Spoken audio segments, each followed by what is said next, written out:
How is it going, everybody? My name is DeMarco, and it's that exciting time of the year, Christmas in the summer for gamers, as we start ramping up towards the Xbox Game Showcase and Summer Games Fest. But today, we're going to be speaking strictly to Xbox as I go through some of my predictions about what we can expect to see at this year's showcase. And honestly, I think it has the opportunity to be one of Xbox's biggest years that they've had in a very long time. So there's plenty of reasons to get excited, and arguably for me, what I'm really grateful for is we're around a week before the showcase. Hasn't been that many leaks, which is incredible to see. We get to actually be surprised by things, which is something that feels increasingly rare in this day and age of information and social media in gaming, but that gets me even more excited. So without further ado, let's get started. I want to dive into some of the games that I don't expect to be there first, and this isn't going to be a completely comprehensive list. There might be a game that I forget about or that I'm just personally not as interested in. So if there's any that I don't mention, be sure to let me know down in the comments section below. Let's start off with a big one, shall we? And that, I would say, not expecting to see at the Summer Games Fest, Fable. Fable is a title that's been delayed to 2026, and it's one of those games that we've already seen quite a lot of because it is Xbox first party. The Xbox audience knows that it's coming. They're excited about it. We've gotten the gameplay trailer, the cinematic reveal trailer, and it's one of those things where I don't know how many times they could possibly show it before fans start to get a little bit annoyed. Now, I say that with a big caveat because, of course, for those that are that informed that they'll be annoyed by overexposure, they kind of already know they're either going to get the game or they're not going to get the game. So that community represents the minority, but it is one of those situations where we know that it's coming. It's probably going to have a pretty big marketing campaign when it gets closer to its release in 2026. Of course, The Outer Worlds is going to be getting the center stage. We'll talk a little bit more about that in a bit.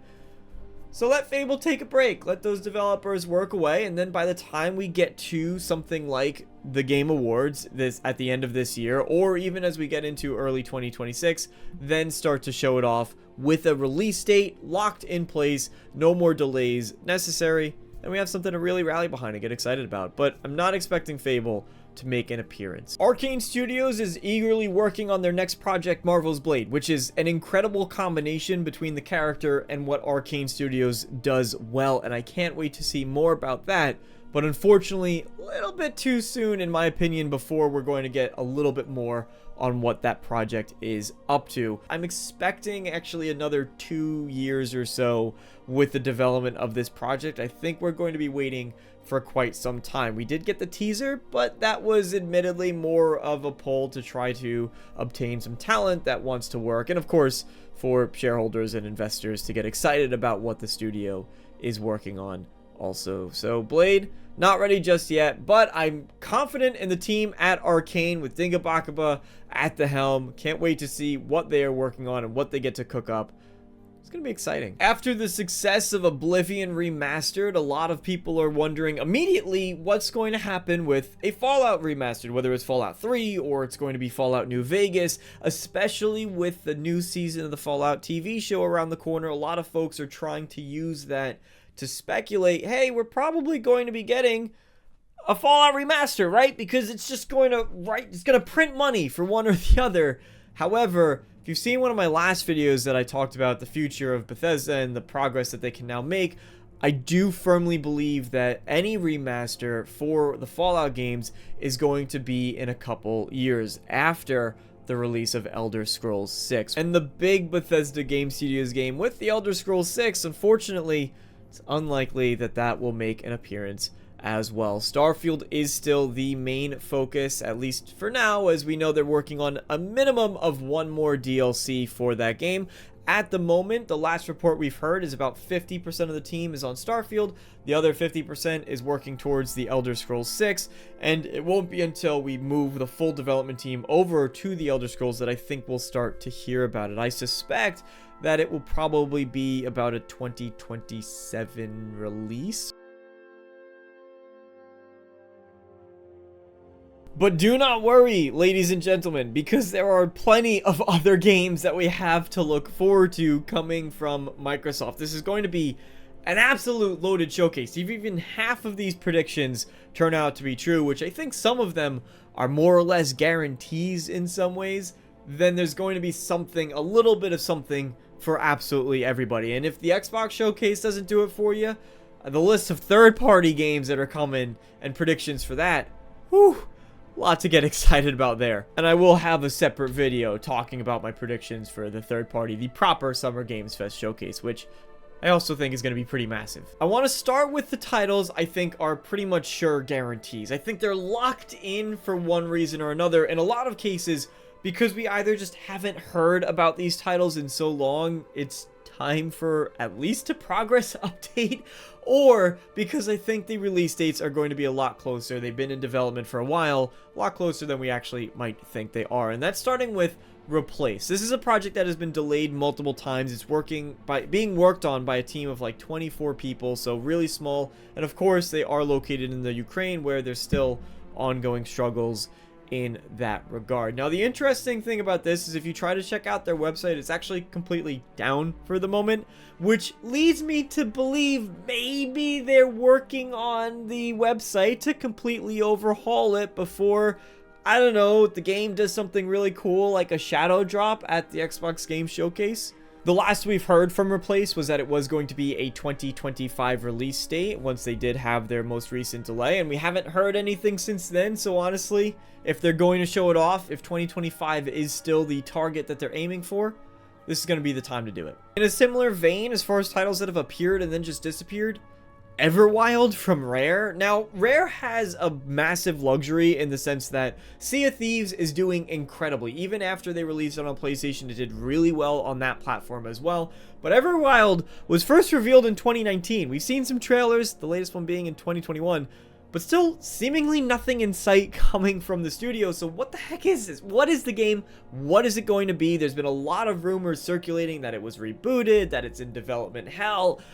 It would be nice for Rare to provide us some kind of an update as to the actual status of this game, especially if 2025 is supposed to be when the game comes out. Don't think that this is one that's hitting a 2025 release date. The most recent update that I remember is an interview with Phil Spencer with IGN, where it was mentioned that the game is still in development and they're able to give a title like Everwild time because they have so many other projects that are in the works.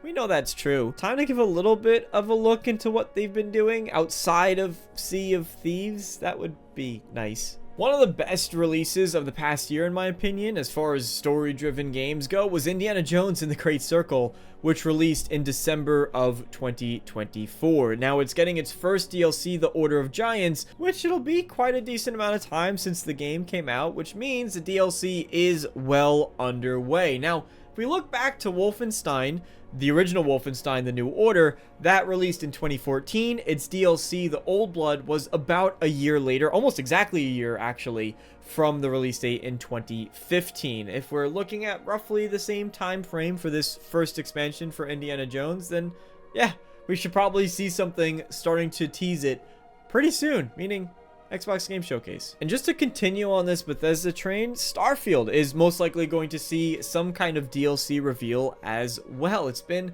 quite a while since we've gotten the last one. That came out to a mixed response, but I do think they have at least one more final DLC that is being planned. Whether or not it's going to be the actual last expansion for Starfield remains to be seen, but I would personally like to see Bethesda move on and put full development behind The Elder Scrolls 6. However, that being said, Xbox Game Showcase is a prime time to announce that this DLC is coming. And hey, while they're at it, they could also reveal that the game is coming to PlayStation 5 as well, which has been long rumored and at this point, pretty much expected. Speaking of PlayStation 5, a Gears of War collection making its way over to PlayStation seems likely. I know this one has been rumored for quite some time, and to be brutally honest, I've never really played a Gears game before, so I'm not the most qualified to talk about on the subject, although I've always been interested in its world and in its gameplay. I think it looks really cool, and I've heard rumors that a remaster has been, or a remake has been coming out for the whole collection for quite some time, and I've